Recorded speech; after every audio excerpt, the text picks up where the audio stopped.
Hello everyone. आज के lecture में हम डिस्कस करने वाले हैं कुछ एमसीक्यूज जो कि डीबीएमएस कीज से रिलेटेड होते हैं। इसके अंदर हम देखेंगे जो भी कीज हैं और क्या वैरायटी ऑफ क्वेश्चंस बनते हैं इन कीज के साथ।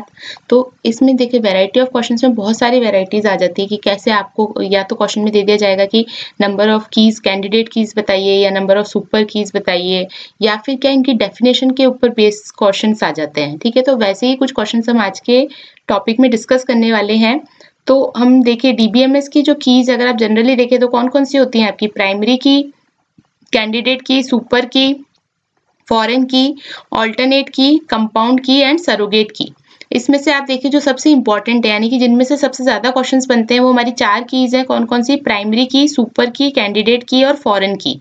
और इनमें रिलेशन क्या होता है हमारा? प्राइमरी की, उसके बाद यहाँ पे आ जाती है आपकी कैंडिडेट की और सबसे ऊपर आ जाती है सुपर की। ठीक है, ये इनका सुपर सेट बनता है। सुपर की जो होती है, सुपर सेट होती है आपकी प्राइमरी की और कैंडिडेट की।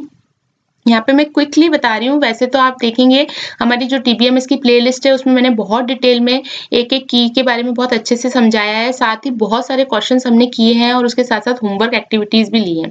उन्हीं नोट्स में से मैं कुछ सेलेक्टेड क्वेश्चंस लेके आई हूँ ताकि हम वेराइटीज डिस्कस कर सकें कि किस तरीके के क्वेश्चन हमारे एग्जाम में बन सकते हैं। क्योंकि क्या होता है, हम लोग बहुत प्रैक्टिस करते हैं लेकिन ऐसा नहीं है ना कि सिर्फ डीबीएमएस है, हमारे पास बहुत सारे सब्जेक्ट्स है जिसको हमें प्रिपेयर करना है। तो उस वजह से क्या होता है, कई बार चीजें जो होती हैं स्किप हो जाती है माइंड से, और जब आप एग्जाम सेक्शन में जाते हैं तो क्या एक साथ बहुत सारी चीज आने पे वी जस्ट फॉरगॉट कि भाई किस तरीके से हमें काम करना है।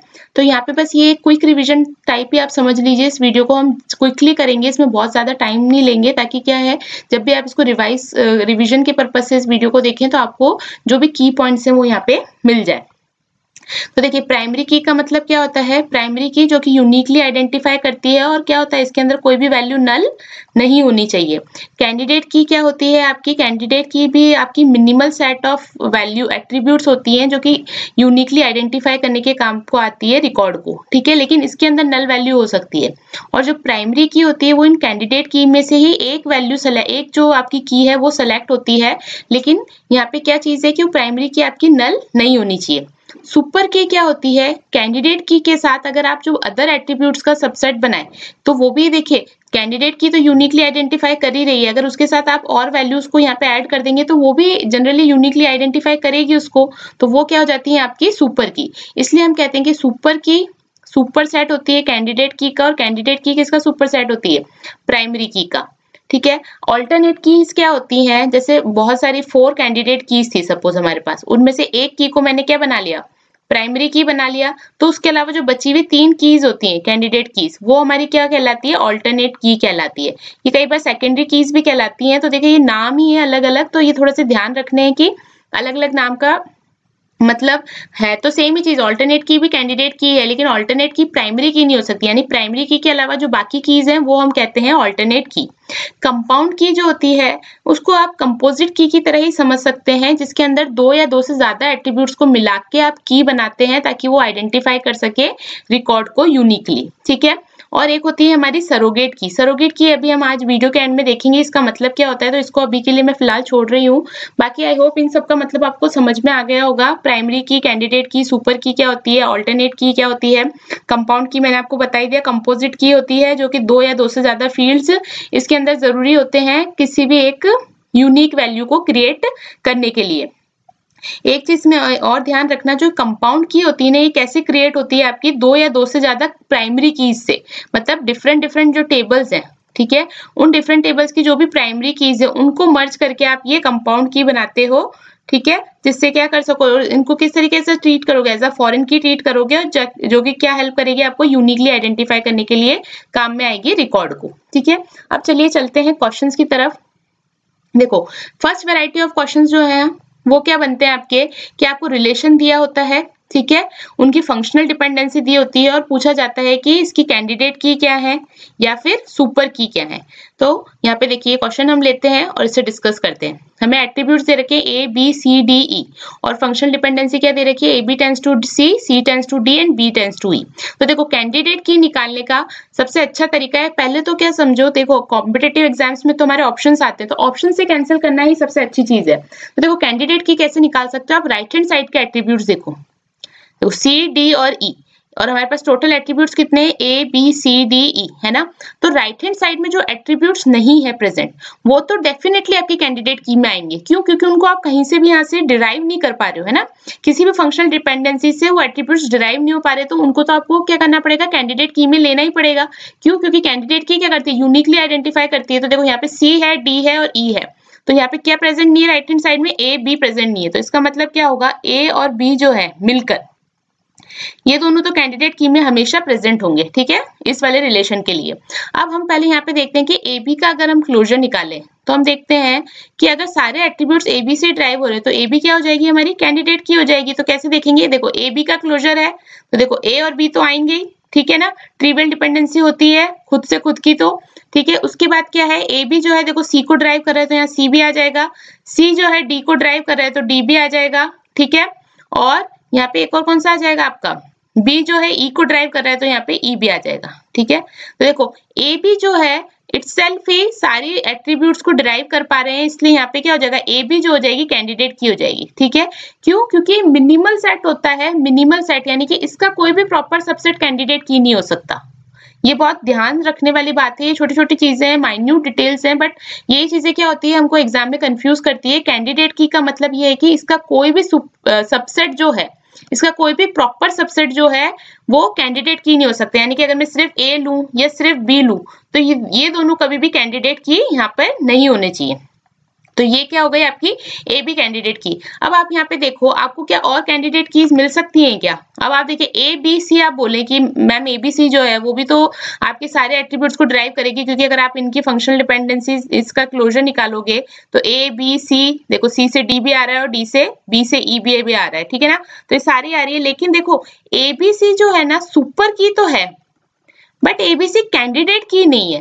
कैंडिडेट की क्यों नहीं है, क्योंकि अगर एबीसी का प्रॉपर सबसेट निकालो तो क्या एबीसी का प्रॉपर सबसेट एबी भी हो सकता है, और एबी जो है खुद एक कैंडिडेट की बना रही है, ठीक है ना। और हमने क्या बोला, कैंडिडेट की जो है उसका मतलब क्या है, उसका कोई भी प्रॉपर सबसेट कैंडिडेट की नहीं होना चाहिए, ठीक है ना। यानी उसका कोई प्रॉपर सबसेट आपके रिकॉर्ड्स को यूनिकली आइडेंटिफाई नहीं करना चाहिए। तो ये एबीसी क्या है, आपका सुपर की है, लेकिन ये एबीसी कैंडिडेट की नहीं है, ठीक है। जबकि अगर हम यहाँ पे बात करें तो ए बी जो है आपकी कैंडिडेट की भी है, और हमने अभी ऊपर देखा था कि अगर कोई की कैंडिडेट की है तो वो सुपर की तो होगी ही, ठीक है। लेकिन हर सुपर की यानी एवरी सुपर की इज नॉट अ कैंडिडेट की, बट एवरी कैंडिडेट की इज अ सुपर की, ठीक है। तो ये तो देखो, ये तो कॉन्सेप्ट के हिसाब से मैंने आपको समझा दिया। तो इसके अंदर आपसे क्या क्वेश्चंस पूछ सकते हैं, या तो पूछ सकते हैं कि यहाँ पे जो है आपकी कैंडिडेट की कौन सी है, या तो ये पूछ लेंगे। तो देखो इस रिलेशन के लिए हमारी कैंडिडेट की क्या बन रही है, ए बी बन रही है। तो ऑप्शंस में कैसे कैंसिल हो सकता है, आप ऑप्शंस में देख लो, अगर कोई भी ऑप्शन ऐसा है जिसके अंदर ए और बी इंक्लूड नहीं हो रहा तो इसका मतलब क्या हो गया, वो तो कैंडिडेट की हो ही नहीं पाएगा इस क्वेश्चन के लिए, ठीक है। तो उस तरीके से आप ऑप्शंस को कैंसिल आउट कर सकते हो। तो ये तो बात हुई कैंडिडेट की। दूसरा क्या पूछ सकते हैं कि नंबर ऑफ सुपर कीज कितनी है, ठीक है। नंबर ऑफ सुपर कीज कितनी है, तो देखो नंबर ऑफ सुपर कीज क्या निकलती है कि कैंडिडेट की तो आपको लेनी ही है उसमें, ठीक है। इस कैंडिडेट की के साथ आप बाकी जो बचे हुए एट्रीब्यूट्स हैं उनको ज्वाइन कर दो, ठीक है ना। अलग अलग कॉम्बिनेशंस में जैसे बन सकते हैं, जैसे हमारे पास क्या है सी डी और ई है, तो क्या क्या कॉम्बिनेशंस बन सकते हैं, हमारे सी बन सकता है सिर्फ डी ई, उसके अलावा दो दो को अगर आप साथ में लो तो कॉम्बिनेशन में सी डी डी ई सी ई, ठीक है। और अगर साथ में लो तो क्या बन जाएगा, सी डी एंड ई। तो देखो नंबर ऑफ सुपर कीज कितनी बन जाएंगी, आप इस ए बी के साथ क्या कर दोगे, यूनियन करा दोगे, एक बार सी का फिर डी ई का, इसी तरीके से सी डी डी ई सी का और इधर सी डी ई का। तो टोटल कितनी सुपर कीज बन जाएंगी, 1 2 3 4 5 6। इनको मैं यहाँ लिख देती हूँ ताकि आपको ज्यादा अच्छे से क्लियर होगा। देखो ए बी सी बन गई, A B D A B E, इसी तरीके से ए C D A D E ए सी ई और ए सी डी ई, ठीक है। तो कितनी बन गई, 1 2 3 4 5 6 7। तो ये सुपर कीज बन गई, और एवरी कैंडिडेट की इज ऑल्सो अ सुपर की, तो एक ये भी सुपर की है आपकी। तो टोटल सुपर कीज कितनी हो जाएंगी आपकी, 8 सुपर कीज हो जाएंगी, ठीक है। तो कैसे निकालना है, देखो ये तो मैं आपको वैसे कॉम्बिनेशन से बता रही थी, बट एग्जाम में अपने को ऐसे नहीं करने बैठना, वरना तो इसमें बहुत टाइम लग जाएगा। पहले कैंडिडेट की आइडेंटिफाई करो, कैंडिडेट की क्या है, ए बी। इसके अलावा एट्रीब्यूट्स कितने बचे, 3 सी डी ई। 3 एट्रीब्यूट से कितने कॉम्बिनेशंस बन सकते हैं, 2 पावर 3। 2 power 3 means 8। अब आप यहाँ पे बोलोगे मैम कॉम्बिनेशन तो 7 ही बन रहे हैं। एक कॉम्बिनेशन कौन सा बनता है हमारा, 0 0 0 का, अगर हम बिट्स की बात करें, यानी कि कोई भी एट्रीब्यूट प्रेजेंट नहीं है, तो वो कौन सा हो जाएगा आपका, ये वाला कॉम्बिनेशन, ठीक है। इसलिए हम कह रहे हैं कि 8। तो सिंपली आपको देखना है कि कैंडिडेट की को हटा दो, उसके बाद नंबर ऑफ एट्रीब्यूट जितने बच रहे हैं, ठीक है, वहां से आप देख लो कि कितने कॉम्बिनेशन बन रहा है और उतने आपकी कितनी बनेंगी, सुपर कीज बनेंगी, ठीक है। नेक्स्ट क्वेश्चन देखो, अब इस वाले क्वेश्चन में भी वापस सेम चीज करते हैं हम, कैंडिडेट की निकालते हैं। पहले क्या है कैंडिडेट की के लिए, वापस देखो राइट हैंड साइड में डी है, सी, एफ और ए अवेलेबल है। क्या अवेलेबल नहीं है, एक तो बी अवेलेबल नहीं है और एक ई अवेलेबल नहीं है राइट हैंड साइड पे ना। तो पहले बी और ई का ही क्लोजर निकाल लो, ठीक है। तो देखो बी से बी तो ड्राइव हो ही जाएगा, ठीक है ना, ट्रिपल डिपेंडेंसी है, ई भी ड्राइव हो जाएगा क्योंकि ट्रिपल डिपेंडेंसी है। अब देखो बी से डी भी ड्राइव हो रहा है, ठीक है, और इसके बाद देखो ई से क्या ड्राइव हो रहा है, एफ ड्राइव हो रहा है और डी से ए ड्राइव हो रहा है। तो ट्रांजिटिविटी से क्या हो जाएगा आपका, यहाँ पे बी से डी है और डी से ए है, तो यहाँ पे क्या हो जाएगा, बी से ए भी हो जाएगा तो ए ड्राइव हो जाएगा, और ए से सी हो रहा है तो यहाँ पे ए से सी हो जाएगा, ठीक है। तो देखो बीई जो है इटसेल्फ ही सारे एट्रीब्यूट्स को ड्राइव कर पा रहे हैं, इसलिए बीई क्या हो जाएगी आपकी, कैंडिडेट की हो जाएगी। इसके अलावा और कोई कैंडिडेट की यहाँ पे हो सकती है क्या, और कोई कैंडिडेट की यहाँ पे नहीं हो सकती, क्योंकि अगर आप कॉम्बिनेशन बनाओगे तो प्रॉपर सबसेट भी कैंडिडेट की बन जाएगा, ठीक है। तो आप यहाँ पे और कोई कैंडिडेट की आपकी अवेलेबल नहीं है, तो यहाँ पे सिर्फ एक ही कैंडिडेट की है जो क्या है, बीई। अब आपसे अगर यहाँ पे बात करें कि नंबर ऑफ सुपर कीज कितनी है, तो यहाँ पे कैसे करेंगे, बीई के अलावा हमारे पास कितने एट्रीब्यूट्स बच गए, ए, सी, डी और एफ, कितने एट्रीब्यूट्स बच गए, 4। तो कितने कॉम्बिनेशंस बनेंगे, 2 पावर 4, यानी कितने हो जाएंगे, 16। तो total number of super keys कितनी हो जाएंगी आपकी यहाँ पे, 60, ठीक है। अब देखिए ये वाला क्वेश्चन अब आप खुद कीजिएगा, इसको मैं क्वेश्चन नंबर 3 के नाम से दे देती हूँ ताकि आप कमेंट बॉक्स में मुझे बता सकें कि इस क्वेश्चन के लिए आपकी कैंडिडेट की क्या है और नंबर ऑफ सुपर कीज कितनी है, ठीक है। इस वाले में भी देखो ये दोनों क्वेश्चंस आप खुद करके देखेंगे कि इसमें, चलो मैं कैंडिडेट की बता देती हूँ, इसमें आप मुझे सुपर की बताइएगा कि कितनी है कमेंट बॉक्स में। तो यहाँ पे देखो ए बी से सी डी, बी और ए। अब यहाँ पे देखो, अब यहाँ पे क्या चीज है, जो आपके 4 एट्रीब्यूट्स थे ए बी सी डी और चारों एट्रीब्यूट्स आपके किस में आ रहे हैं, राइट हैंड साइड पे आ रहे हैं। तो आप यहाँ से ऐसे डायरेक्टली तो आइडेंटिफाई नहीं कर पा रहे कि कौन सा एट्रीब्यूट चाहिए, तो अब आप फंक्शनल डिपेंडेंसी पे जाओ और वहां जाके देखो कि कौन सा एट्रीब्यूट हम पहले क्लोजर में ले सकते हैं। तो जैसे अगर मैं ए बी का क्लोजर लेती हूँ, ए बी का क्लोजर क्या आ जाएगा, ए भी आ जाएगा, बी भी आ जाएगा और सी डी भी आ जाएंगे, ठीक है। क्यों, क्योंकि ए बी जो है मिलके क्या ड्राइव कर रहे हैं, सी डी ड्राइव कर रहे हैं, ठीक है। अब देखो कि इसके अलावा क्या और कोई आपका बन रहा है क्या कैंडिडेट की। अगर हम सी का क्लोजर देखें तो सी से तो सिर्फ बी ड्राइव हो रहा है, तो ये तो नहीं बन रहा। लेकिन अगर हम सी और डी का क्लोजर निकालें तो क्या आएगा, देखो सी और डी तो आ ही जाएंगे, ठीक है ना, क्योंकि ट्रिवियल डिपेंडेंसी है। सी से आप क्या ड्राइव कर पा रहे हो, बी ड्राइव कर पा रहे हो, और डी से आप क्या ड्राइव कर पा रहे हो, ए। तो देखो अब इसके अंदर कितनी कैंडिडेट्स की हो गई आपकी, इसके अंदर आपकी कैंडिडेट की हो गई 1, एक तो ये और एक ये, यानी कि ए बी भी कैंडिडेट की हो गई और एक कौन सी कैंडिडेट की हो गई आपकी, सी डी। अब इस केस में आपकी नंबर ऑफ सुपर कीज कितनी निकलेंगी, ये आप मुझे जरूर बताइएगा कमेंट बॉक्स में, क्योंकि अब देखिए अब आपके पास 2 कैंडिडेट कीज हो गई है ना। तो देखो ए बी के साथ क्या कॉम्बिनेशन बन सकते हैं, ए बी सी भी बन सकता है और डी भी बन सकता है। इसी तरीके से सी डी के साथ क्या कॉम्बिनेशन बन सकते हैं, ए और बी का। इसके अलावा और कोई बन सकते हैं क्या, तो देखो क्या बन जाएंगे, एक तो बन जाएगा ए बी सी और एक बन जाएगा आपका ए बी डी। इसी तरीके से ए सी डी और एक क्या बन जाएगा आपका, एक बन जाएगा आपका बी सी डी, ठीक है। ये सुपर कीज बन जाएंगी, ठीक है। सुपर कीज कह रही हूँ मैं, कैंडिडेट की नहीं कह रही, ठीक है ना। इसके अलावा और क्या बन जाएगी, ए बी सी डी भी सुपर की बन जाएगी, ठीक है। तो ये सब क्या हो जाएंगी आपकी सुपर कीज, ठीक है। तो आप मुझे बताइएगा total number of super keys कितनी है इस क्वेश्चन में। इसको हम क्वेश्चन नंबर बना देते हैं 4। इसके अलावा कुछ क्वेश्चंस का सेट मैंने यहाँ पे दे रखा है, जो आप एक्टिविटी यानी कि प्रैक्टिस के हिसाब से अपने लिए कर सकते हैं। इन क्वेश्चंस का प्रैक्टिस कीजिए, इससे क्या होगा, आपको क्लैरिटी आएगी कि कैसे कैंडिडेट की निकाली जाती है और कैसे number of super keys identify करी जाती है।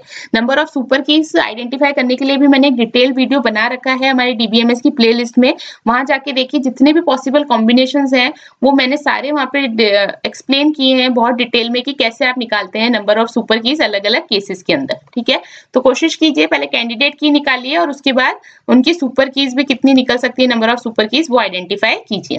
तो ये हो गए, एक तो ये 2 वैरायटीज होती है ना, एक तो कि कैंडिडेट की निकालने के लिए आ जाता है या फिर नंबर ऑफ सुपर कीज पूछ ली जाती है। एक और वैरायटी आपकी जो आती है, थर्ड वैरायटी, उसमें क्या आता है कि आपको रिलेशन दिया है, ठीक है ना, R of A B C D with functional dependency set is A B to C D, D to A, C to B, what are the candidate keys of sub relation. अब देखो आपसे actual relation R की candidate keys नहीं पूछी है, यहाँ पे किसकी कीज पूछी है? इस रिलेशन में से हमने एक सब रिलेशन बनाया है R1 ऑफ बी, सी और डी का, ठीक है, और इसकी कैंडिडेट की पूछ रहा है। तो इसके लिए आपको जो फंक्शनल डिपेंडेंसीज लेनी होंगी, ठीक है, just wait a minute, I think थोड़ा बैटरी लो है, मैं एक बार, ओके तो इसमें क्या है, इसमें आपसे रिलेशन आर की कैंडिडेट कीज ना पूछ के इसके सब रिलेशन की कैंडिडेट की पूछी है। सब रिलेशन में इसने क्या लिया है? सब रिलेशन हम लिख लेते हैं यहाँ पे बी, सी एंड डी, ठीक है, ए नहीं है, है ना। तो आपको सबसे पहले क्या करना पड़ेगा, जो सब रिलेशन आपने लिया है, इस सब रिलेशन के लिए पहले फंक्शनल डिपेंडेंसीज निकालनी पड़ेंगी। और ये फंक्शनल डिपेंडेंसीज आपको कहाँ से मिलेंगी? जो आपका ओरिजिनल रिलेशन आपको दे रखा है वहां से आप निकाल पाएंगे इसकी फंक्शनल डिपेंडेंसी। तो यहाँ पे आपको क्या दे रखा है? ओरिजिनल रिलेशन में तो कितने एट्रीब्यूट्स हैं आपके? 4 एट्रीब्यूट्स हैं, लेकिन सब रिलेशन में कितने हैं? B C D. तो बी सी डी से आपके कौन सी फंक्शनल डिपेंडेंसीज बन रही है? हम वो सारी फंक्शनल डिपेंडेंसीज इस सब रिलेशन में लेंगे। तो उसके लिए आप क्या कर सकते हैं, पहले मैं आपको अप्रोच बता देती हूँ कि आप बी का क्लोजर निकालिए, सी का निकालिए और डी का क्लोजर निकालिए। इसी तरीके से आप कॉम्बिनेशन बी सी का क्लोजर निकालिए, सी डी का क्लोजर निकालिए, और एक और क्या निकलेगा? बी और डी का क्लोजर निकालिए। तो देखो बी का क्लोजर अगर हम निकालेंगे तो क्या होगा? सिर्फ बी जो है किसी को ड्राइव कर पा रहा है क्या? नहीं कर पा रहा। बी तो सिर्फ बी को ड्राइव कर पा रहा है, और ट्रिपल डिपेंडेंसीज हम नहीं लिखते हैं, ठीक है ना, क्योंकि ये तो हमें पता ही है कि बी जो है बी को तो ड्राइव कर ही पाएगा। इसी तरीके से सी जो है वो क्या सिर्फ सी को ड्राइव कर पा रहा है या सी से ज्यादा? तो देखिए सी को तो कर ही पा रहा है, और सी के साथ साथ अगर आप ये वाली फंक्शनल डिपेंडेंसी देखिए, just wait a minute, okay देखिए सी को तो ड्राइव करेगा due to triple dependency, but अगर आप ये वाली फंक्शनल डिपेंडेंसी देखें तो सी से आप क्या ड्राइव कर पा रहे हो? बी भी ड्राइव कर पा रहे हो। तो आपके पास दो फंक्शन, यहाँ से तो सिर्फ फंक्शनल डिपेंडेंसी क्या आई? बी टेंड्स टू बी, और यहाँ से क्या आई? C tends to C and C tends to B. इसी तरीके से अगर आप डी से देखें तो डी किसको ड्राइव कर पा रहा है? एक तो खुद को डी को, और एक ए को, ठीक है। अभी आप रुक जाइए, देखिए अभी मैंने ए लिखा है बट हम इसको इंक्लूड नहीं करेंगे, मैं अभी आगे समझाऊंगी, बट एक बार मैं डिटेल आपको समझाना चाह रही हूँ। देखो एक तो डी टू डी है फंक्शनल डिपेंडेंसी, और एक क्या है? डी टू ए। इसी तरीके से अगर आप इसके कॉम्बिनेशन की बात करें तो बी और सी का कॉम्बिनेशन निकाल के आप क्या कर पा रहे हो? सिर्फ बी और सी को ड्राइव कर पा रहे हैं, क्योंकि देखिए यहाँ पे बी और सी का अगर क्लोजर लेते हैं तो आप और कोई फंक्शनल डिपेंडेंसी ड्राइव नहीं कर पा रहे। अगर सी और डी का क्लोजर देखें तो सी और डी तो आ ही जाएंगे ड्यू टू ट्रिपल डिपेंडेंसी, और डी की वजह से क्या आ जाएगा आपका? ए भी आ जाएगा, है ना, और क्या आ जाएगा? सी की वजह से यहाँ पे बी भी आ जाएगा, तो यहाँ ए बी सी डी आ जाएंगे, ठीक है। इसी तरीके से अगर बी और डी का देखें तो बी और डी तो आएंगे due to functional dependency, triple dependency, ठीक है। डी से क्या आ रहा है आपका? ए आ रहा है, ठीक है, और ए और बी से क्या आ रहा है आपका? सी आ रहा है, ठीक है। अब यहाँ पे देखिए सब रिलेशन के अंदर हमारे पास एट्रीब्यूट्स कौन कौन से? बी सी और डी, यानी कि ए नहीं है तो देखो ए जहां जहां आ रहे हैं उनको आप कट कर दीजिए, क्योंकि ए का कोई एग्जिस्टेंस नहीं है ना। तो आपके पास क्या बचे? ये सारी वैल्यूज बची। अब यहाँ पे आप देखिए कि जो ट्रिपल डिपेंडेंसीज है, देखो उनका भी कोई मतलब नहीं है, बी टेंड्स टू बी हमें पता ही होता है, ठीक है। तो इन सारी वैल्यूज को भी आप क्या कर देंगे? हटा देंगे, क्योंकि ये आप फंक्शनल डिपेंडेंसीज में इंक्लूड नहीं कर सकते। हमें क्या फाइंड आउट करना है? हमें कैंडिडेट की फाइंड आउट करनी है। तो कैंडिडेट की का मतलब ये है कि हमें वो सेट ऑफ एट्रीब्यूट्स या वो एट्रीब्यूट फाइंड करना है जो बाकी एट्रीब्यूट्स को ड्राइव कर सके। तो बी तो सिर्फ बी को ड्राइव कर पा रहा है, तो ये तो कैंडिडेट की नहीं होगी। सी सिर्फ सी को ड्राइव कर पा रहा है और बी को ड्राइव कर पा रहा है, बट डी को ड्राइव नहीं कर पा रहा है, तो सी भी कैंडिडेट की नहीं होगी। डी जो है वो सिर्फ डी को ड्राइव कर पा रहा है, तो ये भी कैंडिडेट की नहीं होगी। फिर आप देखो बी और सी, इन दोनों को अगर हम साथ में मिलाएं तो ये भी सिर्फ बी और सी को ही ड्राइव कर पा रहे, डी को ड्राइव नहीं कर पा रहे, तो ये भी कैंडिडेट की नहीं होगी। लेकिन अब आप यहाँ देखिए सी डी को अगर हम सी डी का क्लोजर निकालते तो हम बी सी डी, और हमारे सब रिलेशन में भी 3 ही एट्रीब्यूट है, तो ये आपकी कैंडिडेट की हो सकती है क्योंकि ये तीनों को ड्राइव कर पा रहा है। इसी तरीके से अगर आप बी डी का क्लोजर देखें तो बी और डी मिलाकर आपको बी सी और डी यानी कि तीनों एट्रीब्यूट्स आप ड्राइव कर पा रहे हो, यानी कि ये भी आपकी कैंडिडेट की होगी। तो इस सब रिलेशन के लिए आपकी कैंडिडेट कीज क्या बन जाएंगी? B D and C D. और ये हमने कैसे निकाली? ये हमने निकाली जो हमारे ओरिजिनल रिलेशन, जो मतलब मेन रिलेशन था, उसकी जो फंक्शनल डिपेंडेंसीज है उनको यूज करके हम ये निकालेंगे। और यहाँ पे अब देखो ये तो डिटेल में था, तो आपको ध्यान रखना है कि जो एट्रीब्यूट्स नहीं है सब रिलेशन में उनको तो वैसे ही हटा देना है, कैंसिल आउट कर देना, उनकी डिपेंडेंसीज तो आपको यहाँ पे काम नहीं आएंगी। उसके बाद जो बचे हुए एट्रीब्यूट्स है उनसे हमें देखना है कि कौन से एट्रीब्यूट या सेट ऑफ एट्रीब्यूट्स मिलके वैल्यूज को यूनिकली आइडेंटिफाई कर पा रहे हैं या वैल्यूज को सारी एट्रीब्यूट्स को ड्राइव कर पा रहे हैं, वो आपकी क्या हो जाएंगी? कैंडिडेट की, ठीक है। एक बार खुद से प्रैक्टिस करके देखिएगा, इजी है, आपको समझ में आ जाएगा। आपकी प्रैक्टिस के लिए मैंने यहाँ पे एक क्वेश्चन भी दे रखा है, ये आप समझ लीजिए, ये हमारा क्वेश्चन नंबर 5 हो गया जिसका आपको आंसर देना है, ठीक है। तो फिफ्थ के अंदर यहाँ पे भी कुछ फंक्शनल डिपेंडेंसीज दे रखी है, रिलेशन दे रखा है A B C D E, और सब रिलेशन जो है R1 A B C, इसके लिए आपको क्या निकालनी है, इसके लिए आपको कैंडिडेट की निकालनी है। तो देखो A B C E, तो इसके अंदर आपका इररिलेवेंट एट्रीब्यूट कौन सा हो गया, डी, यानी कि डी से रिलेटेड फंक्शनल डिपेंडेंसीज यहाँ पे कोई मतलब नहीं रखेंगी, आपको A B C E के लिए निकालना है। ठीक है, तो सबसे पहले आप इनके क्लोजर्स निकालेंगे और उनसे आइडेंटिफाई करेंगे कि कौन सा सेट जो है कीज का, कौन सा सेट है एट्रीब्यूट्स का जो कि सारी वैल्यूज को कंप्लीटली डिटरमाइन कर पा रहा है। नेक्स्ट जो आपका वैरायटी आता है वो आता है कवर फाइंड आउट करने का। कवर का मतलब ये है कि वेदर एफ कवर जी और जी कवर एफ। इसका मतलब क्या होता है कि अगर एफ की फंक्शनल डिपेंडेंसी की हेल्प से आप जी की अगर सारी फंक्शनल डिपेंडेंसीज ड्राइव कर पा रहे हो, इसका मतलब क्या होगा, एफ जो है जी को कवर कर पा रहा है। ठीक है, और इसी तरीके से अगर जी की फंक्शनल डिपेंडेंसीज की हेल्प से आप एफ की सारी फंक्शनल डिपेंडेंसीज ड्राइव कर पा रहे हो, इसका मतलब जी जो है वो एफ को कवर कर रहा है। ठीक है, और अगर दोनों ही केस यानी कि एफ जो है जी को कवर कर रहा है, ठीक है ना, एफ अगर कवर कर रहा है जी को और जी कवर कर रहा है एफ को, इसका मतलब एफ और जी क्या है, इक्वलेंट। ठीक है, लेकिन अगर f जो है, f तो g को कवर कर रहा है बट g जो है वो f को कवर नहीं कर रहा, तो उस केस में क्या हो जाएगा, आपका f जो हो जाएगा सुपरसेट हो जाएगा g का। और दूसरा केस क्या है, g जो है, g की जो फंक्शनल डिपेंडेंसीज है वो तो f को कवर कर पा रही है, लेकिन f की फंक्शनल डिपेंडेंसीज g को कवर नहीं कर पा रही, तो उस केस में g जो होगा वो हो जाएगा आपका सुपरसेट f का। तो वही चीज यहाँ पे पूछी है कि कौन सा ट्रू है, तो आपको सिंपल देखना है कि पहले आप f कवर g देख लीजिए। तो देखो a tends to b, b tends to c और c टेंड्स टू b। तो यहाँ पे देखो a tends to b, g की जो फंक्शनल डिपेंडेंसी वो f से कवर हो पा रही है, देखो ये तो डायरेक्टली अवेलेबल है। ac टेंड्स टू b अगर हमें निकालना है तो आप f की फंक्शनल डिपेंडेंसी से ac का क्लोजर निकाल लीजिए। ac का क्लोजर क्या आएगा, a और c तो आ ही जाएंगे, और देखो a और c से क्या हो रहा है, b ड्राइव हो रहा है, तो ac टेंड्स टू b भी है, तो यहाँ पे ये भी कवर हो रही है। इसी तरीके से B टेंड्स टू C अगर हम देखें तो B टेंड्स टू C तो देखो कवर हो ही रही है ना, डायरेक्टली है। इसी तरीके से अगर AB टेंड्स टू C देखना है तो AB का क्लोजर निकालिए, बट किसकी फंक्शनल डिपेंडेंसी की हेल्प से, F की, क्योंकि हम देख रहे हैं कि क्या F की जो फंक्शनल डिपेंडेंसीज है वो G को कवर कर पा रही है या नहीं। तो AB का क्लोजर निकालेंगे तो देखो A आ जाएगा, B आ जाएगा, और क्योंकि B टेंड्स टू C कर रहा है तो C भी आ जाएगा, तो AB टेंड्स टू C भी कवर हो पा रहा है। इसी तरीके से अगर आप देखिए A टेंड्स टू C, तो A टेंड्स टू C तो आप यही देख लीजिए, क्योंकि A जो है B को डिटरमाइन कर रहा है और B जो है C को डिटरमाइन कर रहा है, तो A भी ऑटोमेटिकली C को डिटरमाइन करेगा, तो ये वाली फंक्शनल डिपेंडेंसी भी कवर हो रही है, यानी कि F जो है वो तो G को कवर कर रहा है। अब अगर आप G को देखें कि G जो है वो क्या F को कवर कर रहा है, तो यहाँ पे देखो A टेंड्स टू B तो कवर हो रही है, राइट है। ठीक है, अब हम देखते हैं B tends to C cover हो रही है क्या, उसके लिए हमें क्या लेना यहाँ, अच्छा B टेंड्स टू C भी देखो कवर हो रही है क्योंकि डायरेक्टली अवेलेबल है ना, नहीं होता तो हम इसका क्लोजर निकालते हैं। अब थर्ड वाली देखो C टेंड्स टू B, यानी कि C का जो क्लोजर है उसमें क्या B आ रहा है क्या, वो हमें देखना है। तो देखो C का क्लोजर अगर आप G की हेल्प से देखेंगे तो देखो C जो है, C तो अकेला किसी को भी डिटरमाइन नहीं कर पा रहा है, यानी कि C का क्लोजर सिर्फ C है, यानी कि C टेंड्स टू B जो है वो डिटरमाइन नहीं हो पा रहा आपका G की हेल्प से, यानी कि जो G है वो F को कवर नहीं कर रहा, तो इसका मतलब क्या हो जाएगा, F is a superset of G।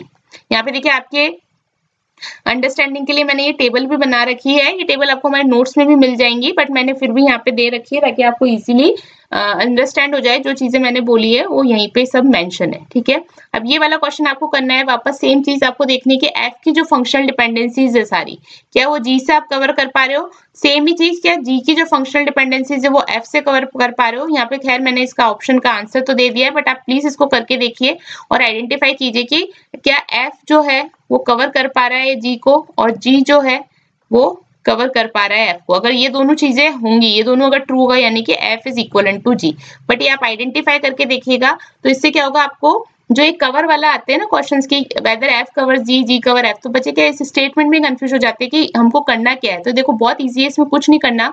अगर एफ कवर्स जी पूछ रहा है, इसका मतलब क्या है, एफ की फंक्शनल डिपेंडेंसी से आप देखो कि क्या जी की सारी फंक्शनल डिपेंडेंसीज आप डिराइव कर पा रहे हो।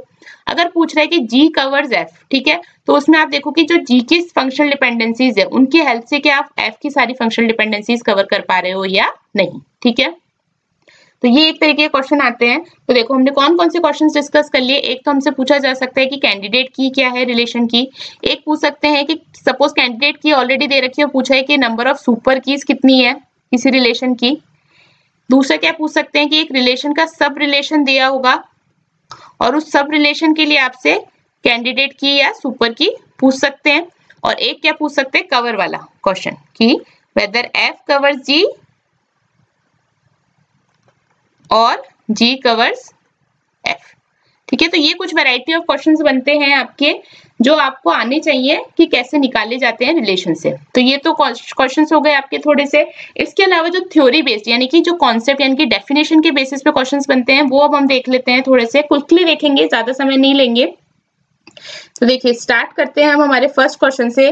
फर्स्ट क्वेश्चन हमारा क्या है इसके अंदर, वो हम पढ़ते हैं। Which one of the following is a set of one or more attributes taken collectively to identify a record। तो देखो इसके अंदर ना मेरे को एक चीज आपको ये समझानी है। देखो क्या पूछ रहा है, which one of the following is a set of one or more attributes taken collectively to unique identify a record। अब देखो इसमें ऑप्शन में इन्होंने कैंडिडेट की भी दे रखा है और सुपर की भी दे रखा है, ठीक है ना। देखो सबकी कुछ नहीं होता, फॉरेन की है वो यूनिकली आइडेंटिफाई करने के लिए नहीं यूज होता आपका, ठीक है ना। फॉरेन की तो डिपेंड करती है पहले तो प्राइमरी की पे, किसी दूसरे टेबल की या खुद की टेबल पे। तो यहाँ पे देखो कैंडिडेट की है वो भी यूनिकली आइडेंटिफाई करते हैं, सुपर की भी यूनिकली आइडेंटिफाई करते हैं। तो इस तरह के क्वेश्चन में आंसर किसको लगाओगे, जो लूजली कपल्ड होता है, ठीक है ना, जो लूज होता है, मतलब सुपर की जो है वो आपका सुपर सेट है, ठीक है। तो सुपर की शुड बी द आंसर, ठीक है। कैंडिडेट की इसका आंसर नहीं होगा, इसका आंसर होगा सुपर की। अगर यहीं पे इसकी जगह पूछ लेता है कि मिनिमल सेट, ठीक है ना, अगर ये पूछ लिया जाता है कि मिनिमल सेट ऑफ एट्रीब्यूट्स जो कि यूनिकली आइडेंटिफाई करते हैं रिकॉर्ड को, तब आप कैंडिडेट की लगाओगे। लेकिन यहाँ पे मिनिमल का इन्होंने मेंशन नहीं किया, इसलिए आपका आंसर क्या होना चाहिए यहाँ पे, सुपर की। नेक्स्ट क्वेश्चन देखिए, the subset of a super की इज अ कैंडिडेट की अंडर व्हाट कंडीशन। तो ये अभी हमने बताया था कि सबसेट जो है सुपर की का कैंडिडेट की किस कंडीशन में होता है कि उस कोई प्रॉपर सबसेट जो है वो सुपर की नहीं बनना चाहिए फिर, ठीक है। तो इसका आंसर क्या हो जाएगा, ऑप्शन ए। नेक्स्ट देखिए,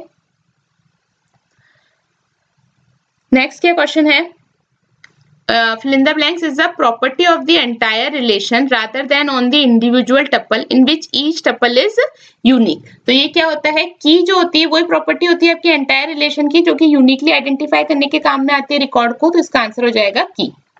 नेक्स्ट क्वेश्चन देखिए, N attribute in a relation is a foreign की if the fill in the blanks दे रखा है key from one relation is used as an attribute in that relation। तो इसका तो हमें पता ही है, फॉरेन की लिंकिंग किससे होती है, प्राइमरी की से, ठीक है।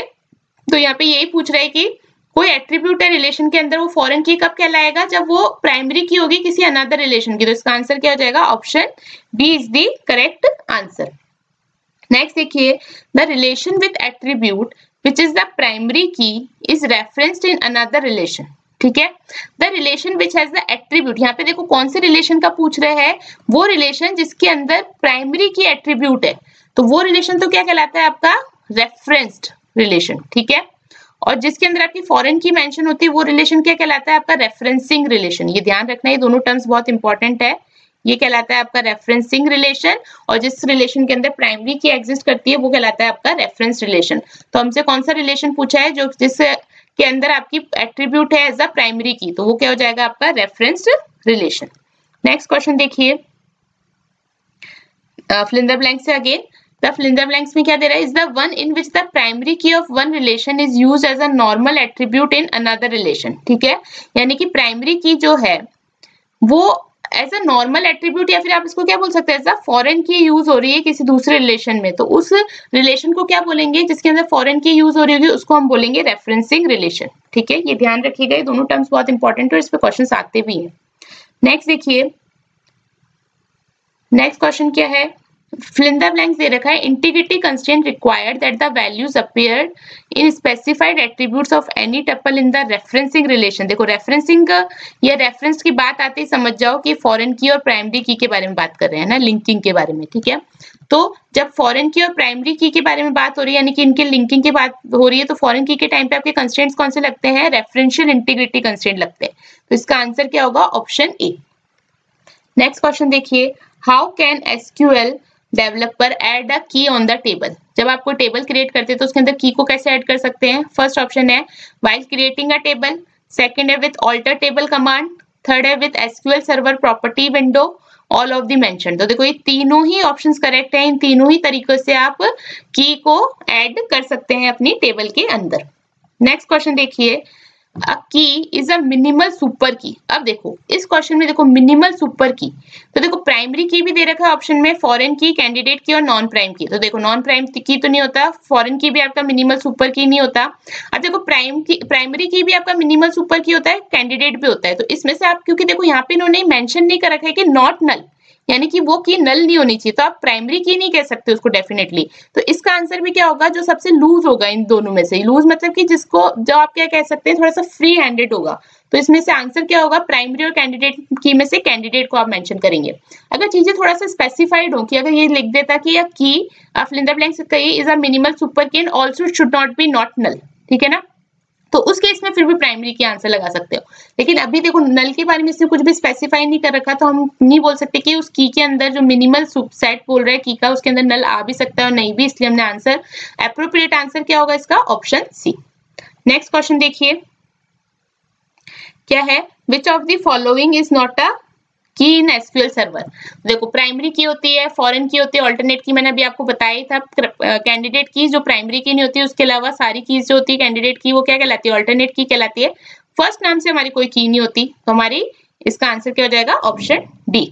नेक्स्ट देखिए, what is true about unique and primary की। तो देखो यूनिक और प्राइमरी की में सबसे पहले सिमिलैरिटी क्या है, दोनों में ही वैल्यूज यूनिक होंगी, डुप्लीकेट वैल्यूज नहीं होंगी। लेकिन डिफरेंस क्या है इन दोनों के बीच में, यूनिक जो है एक सिंगल नल वैल्यू रख सकता है, लेकिन प्राइमरी की के अंदर कभी भी नल वैल्यू नहीं होगी।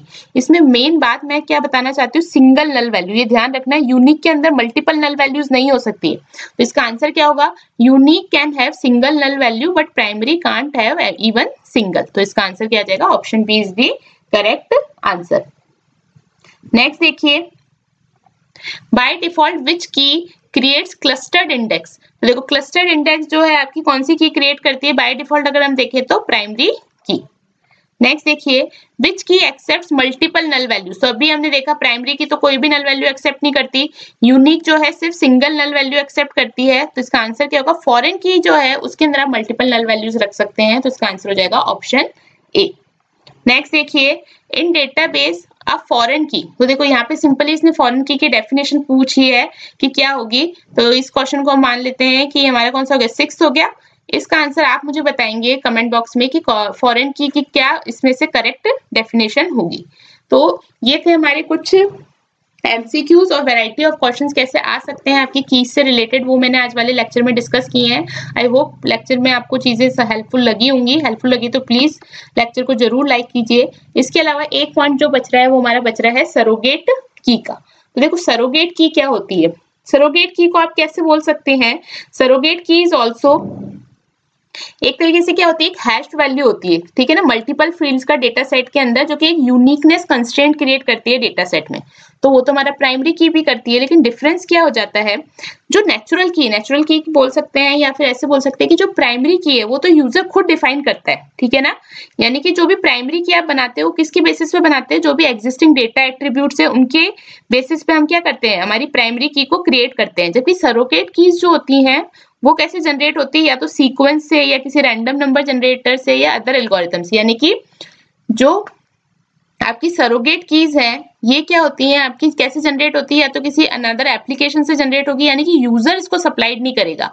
It is this type of keys either database generated और जनरेटेड वाया अनदर एप्लीकेशन। जबकि जो हमारी प्राइमरी की होती है वो हम based on the data set जो वैल्यूज हैं उनके बेसिस पे हम की को क्रिएट करते हैं, ठीक है। तो ये क्या बोल सकते हैं, सरोगेट की भी एक यूनिक आइडेंटिफायर ही है, ठीक है ना, ईच रो के लिए, और इसको आप प्राइमरी की तरह यूज कर सकते हैं। बट ये वाली जो की है कभी भी यूजर के थ्रू सप्लाइड नहीं होती है, ये डेटाबेस के थ्रू ऑटो जनरेट होती है, ठीक है, या फिर किसी एप्लीकेशन के थ्रू होगी। और इस सरोगेट की को हम और क्या बोल सकते हैं, आर्टिफिशियल की और आइडेंटिटी की भी बोल सकते हैं, ठीक है। ये कहाँ पे यूज होती है आपकी, जनरली डेटा वेयर हाउसेस के अंदर, ठीक है। तो देखो प्राइमरी की जो है वो तो क्या आइडेंटिफाई करती है, यूनिक रो को आइडेंटिफाई करेगी डेटाबेस में, जबकि जो सरोगेट की है वो क्या आइडेंटिफाई करती है, यूनिक एंटिटी, एक एंटिटी जो है मॉडल के अंदर उसको आइडेंटिफाई करने के काम में आती है। जबकि जो हमारी प्राइमरी की है वो किसको आइडेंटिफाई करने के काम में आती है, रो को इन अ डेटाबेस, यूनिक रो, ठीक है। तो ये था सरोगेट की पे जनरली क्वेश्चंस आते नहीं है, बट आपको आइडिया होना चाहिए सरोगेट की का मतलब क्या है, क्योंकि इसमें बहुत ज्यादा डिटेल में कोई क्वेश्चन नहीं आएगा, ज्यादा से ज्यादा क्या हो सकता है, कोई डेफिनेशन बेस्ड क्वेश्चन आ सकता है। तो ये था सरोगेट की के बारे में। तो हमने सारी कीज के बारे में डिस्कस कर लिया है।